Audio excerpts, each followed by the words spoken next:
Welcome to the Tackling Tech podcast, powered by Dyknow. Join us as we tackle all things EdTech with insightful interviews, actionable tips, and strategies that you can implement in your school or district to make technology integration more effective.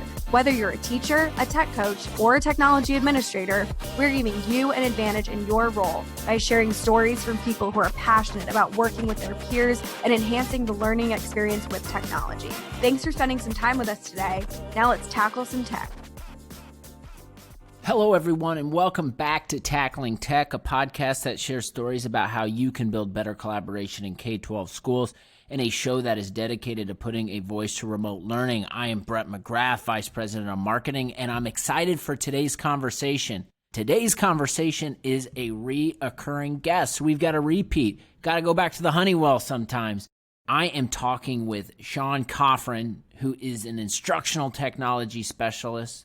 And we had him on one of our first episodes to talk about challenges of remote learning and advice he had. And I figured, you know what? Now is a good time to bring him back. He also was a participant in our remote learning conference and did an excellent job.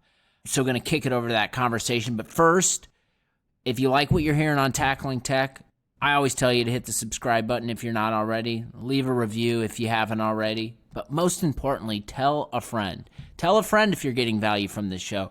That is how the word spreads, and we do appreciate that if you're getting value from this. Of course, as always, follow us across all social channels at Tackling Tech Pod on Twitter. You're going to want to do that. We're going to continue to put out tons of content. Follow us at Dyknow too. Go to Dyknow.com, new website. Check out our resource centers for progressive learning.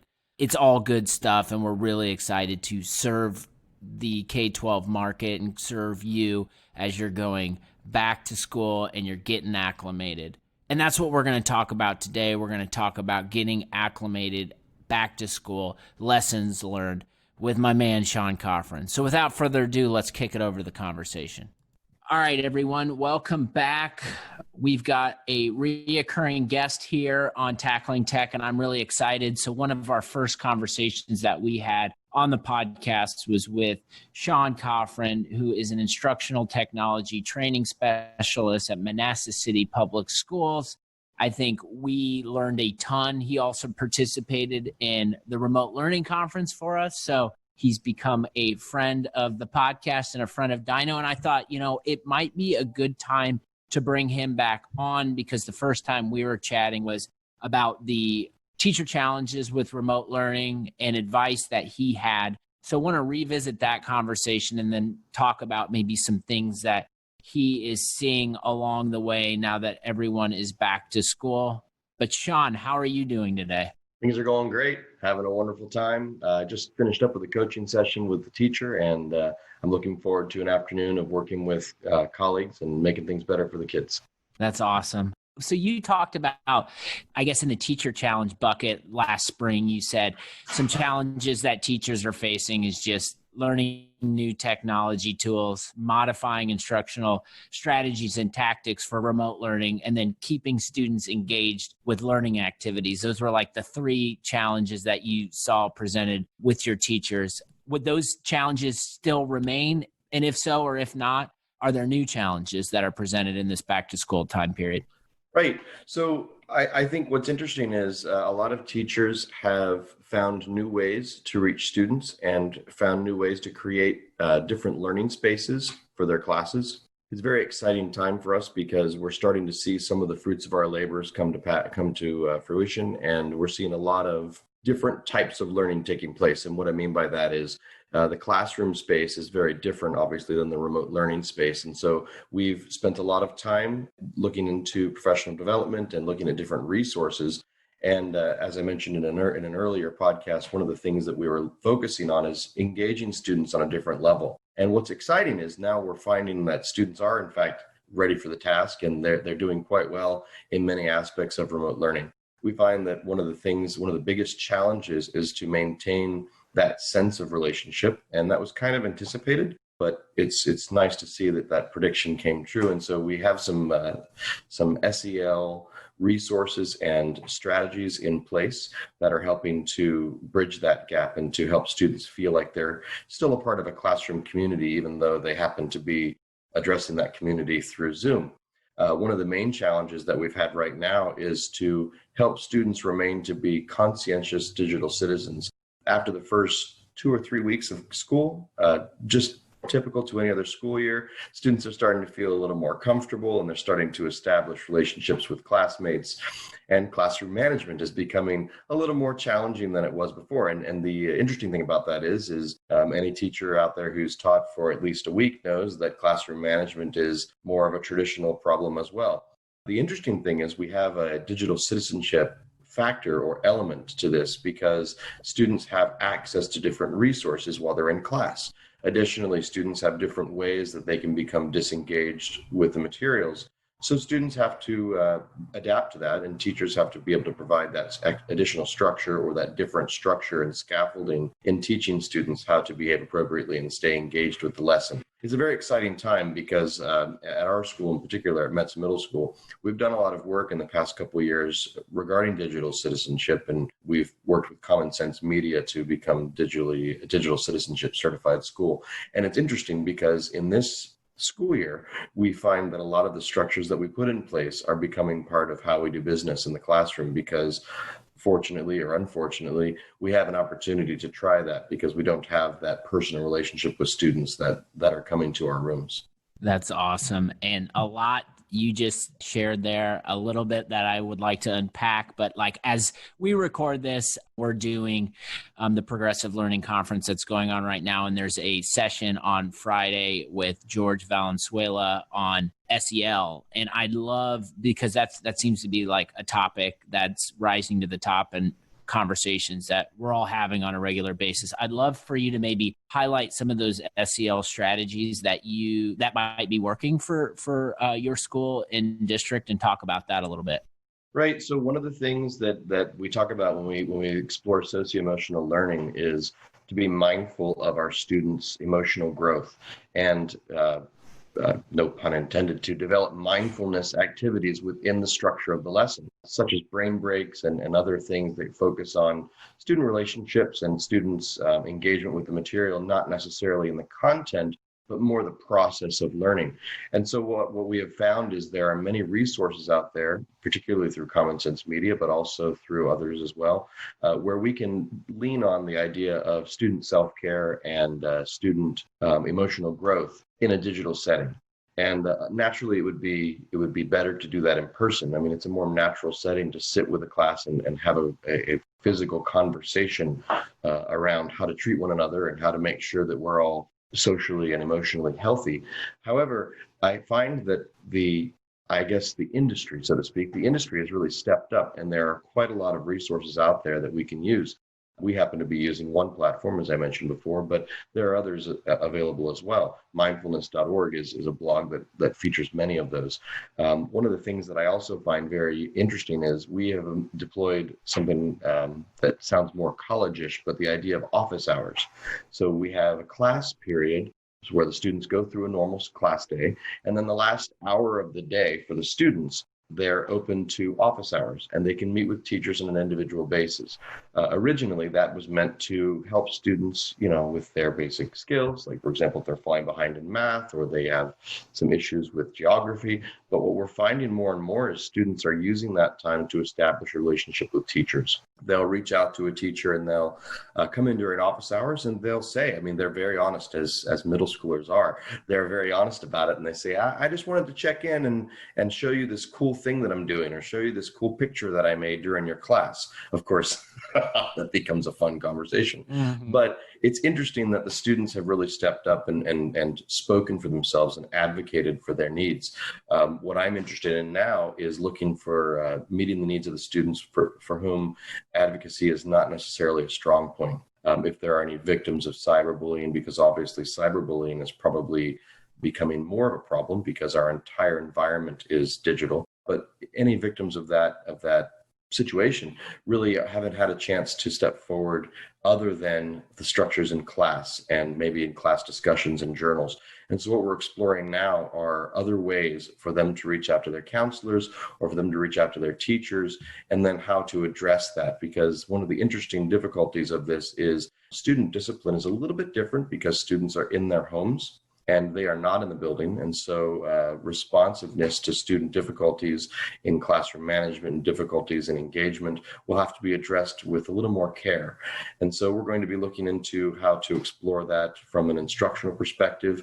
We're a PBIS school, and so one of the things we focus on is enforcing positive behavior through instruction and support from a classroom management perspective, but also from a curriculum and instruction perspective. And so as my role as instructional technology training specialist, I'm focusing on how to scaffold digital citizenship for our young students and for our teachers to deliver instruction that really give them a scaffolded structure on how to behave, so that when things do happen, they have a conversation, they have words to use to describe their emotions, to describe how they're feeling, and then teachers can respond appropriately.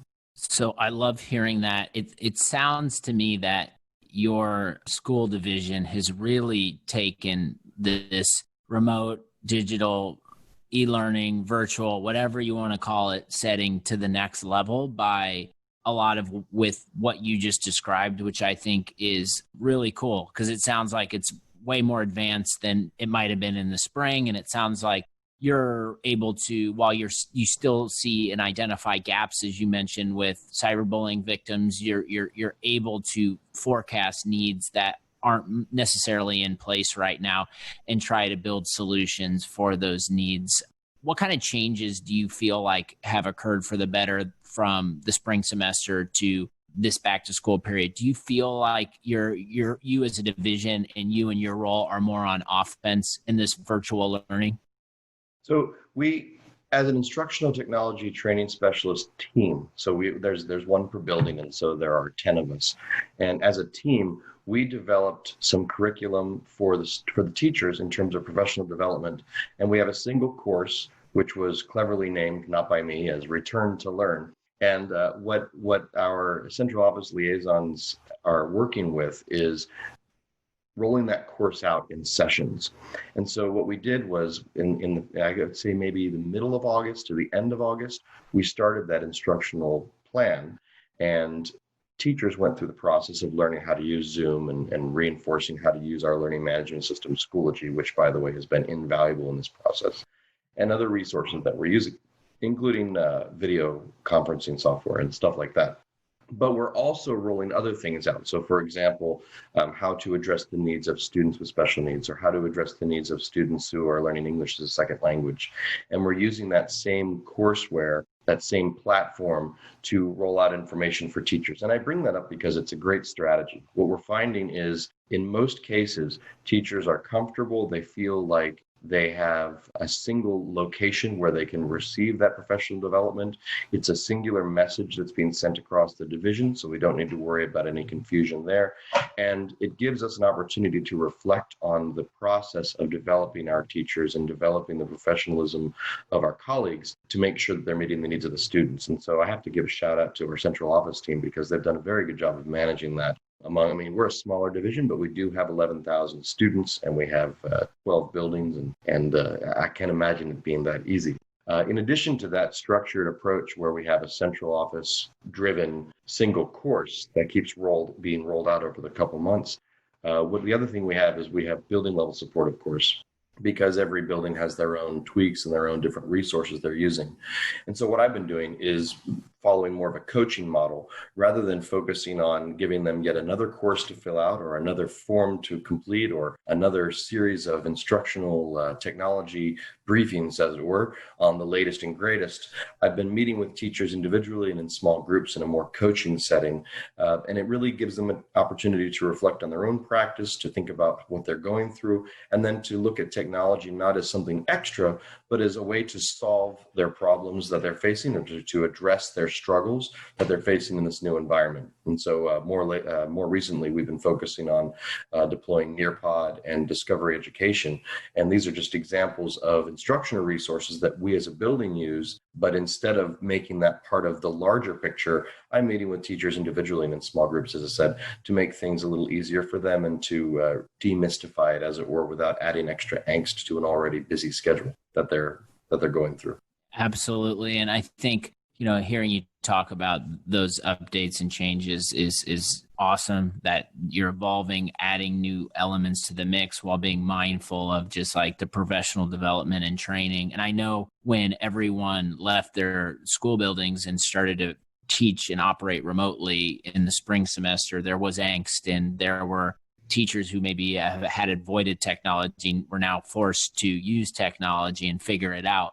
In your role, what would you say are maybe some improvements that have happened directly between you and your role and teachers that were not in place before the last spring semester? What are a few things you might be able to call out? Right.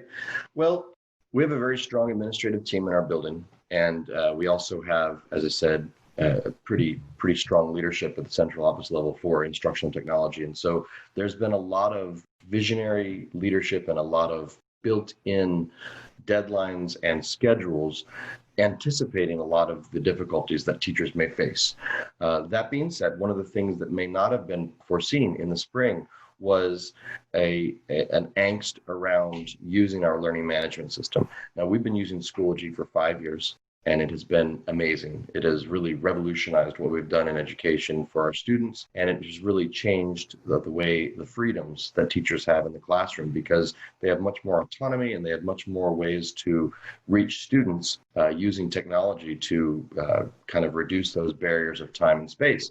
What's interesting is now we have a completely different temporal and spatial barrier in the quarantine, but we're still finding that learning management system is helping to make things easier for teachers. And I say that because one of the challenges that we didn't foresee was the other side of that, the connectivity for students. And I am to blame for this as well, because I totally didn't see it. We are fortunate to be in Northern Virginia, and we're fortunate to be in a community where students were issued individual devices, and they took the devices home if they wanted them. I mean, some students may choose to use their home device, but if they wanted them, students had a school-issued laptop with which they could reach out to the school and engage in instruction, et cetera. What I find interesting and what I was not expecting is we learned pretty quickly that even though students had devices, and by the way, as I say this, I think to myself, well, I really should have seen this coming, because I know that some students are in different situations. They don't have access to internet. I mean, they have a phone, and most of our families have at least one cellular phone, but even the phone itself cannot really be used as a hotspot depending on their plans. And so we had a significant number of students, and I say significant because in my mind, if there's just one student who can't reach out to their school, or one student that can't engage, to me, that's significant. So we had a pretty big number, it was more than one, who were interested in making sure that their students, these are the parents reaching out to us, making sure that their students could access technology and could access their school's courses, which is very exciting to me, because it's always good to see parents reaching out on behalf of their students. The neat thing was we were able to respond pretty quickly, because although I had not foreseen it, some of the other colleagues of mine did foresee it. And so they had worked with partnering, I believe they're partnering with some organizations and some private companies to make sure that hotspots are available for parents.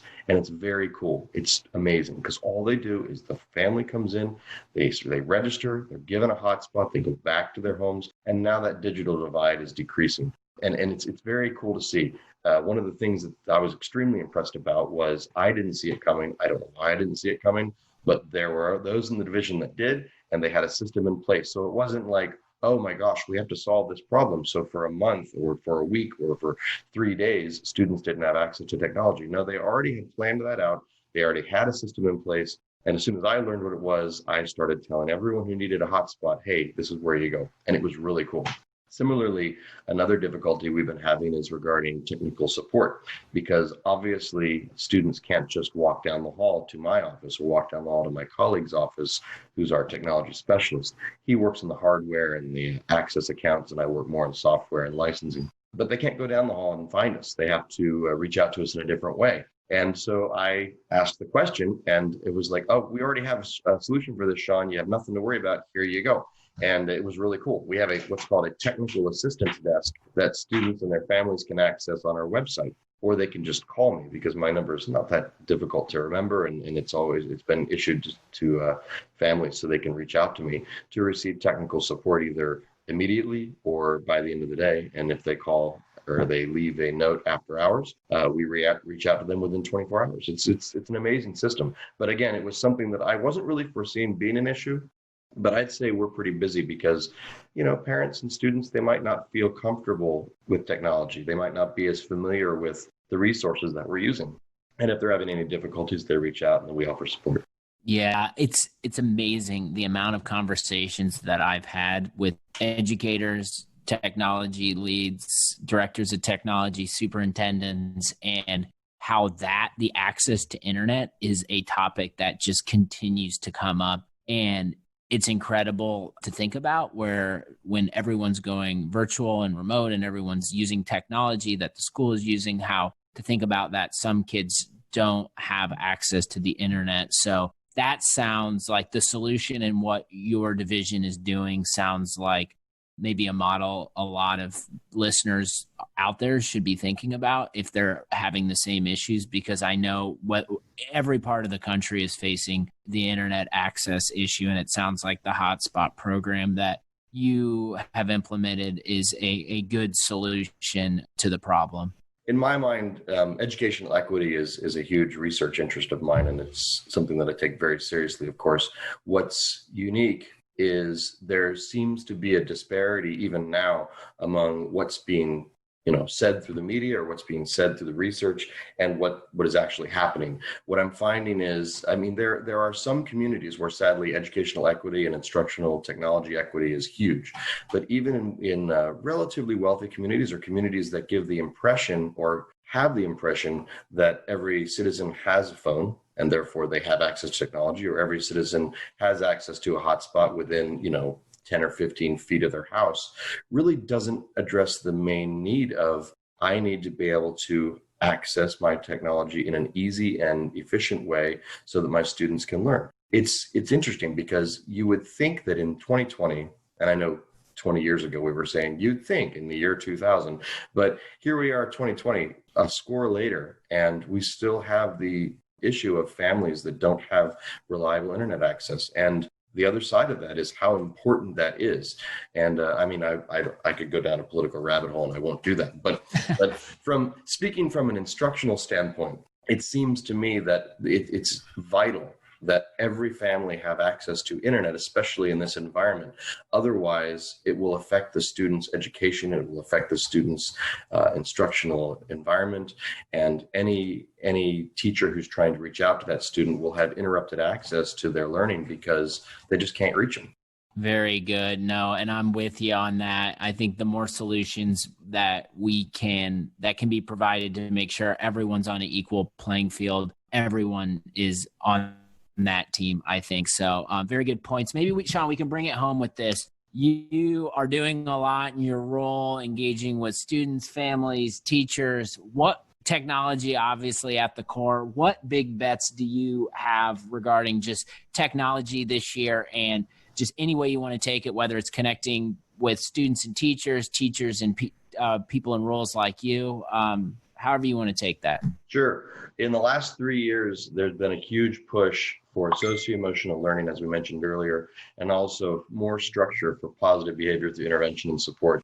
It's become increasingly important that we promote digital citizenship and that we help students become more effective and more positive members of their digital communities. I think what's happening is the knowledge base for students regarding social media has increased, but on a surface level. Students know about 10% or about 10 feet deep of about 60 square miles of ocean. But when you get down below that 10 feet, students start to wander and start to get a little confused and make decisions that can be destructive. So in my mind, what's going to happen is we're going to see a lot more in terms of diving deeper into digital citizenship and what it means regarding Snapchat and TikTok. And I think I predict that there will be a whole resource or a whole treasure trove of resources that will be made available through the private sector, because there is a need for that. Additionally, I also foresee more professional development for teachers, because when students come back, I think, and this is just me, but I think when students come back, whether it be in January, I know some families are already having their kids go back to school, but if students are coming back in January, in November, or even as far away as March, I think there's going to be a transition period. And I think students are going to have to, especially the younger students, are going to have to learn how to do school all over again. Not necessarily that they've completely forgotten, but they're going to come back to a school environment that's different. I mean, we have engaged in this remote learning for almost half a year now.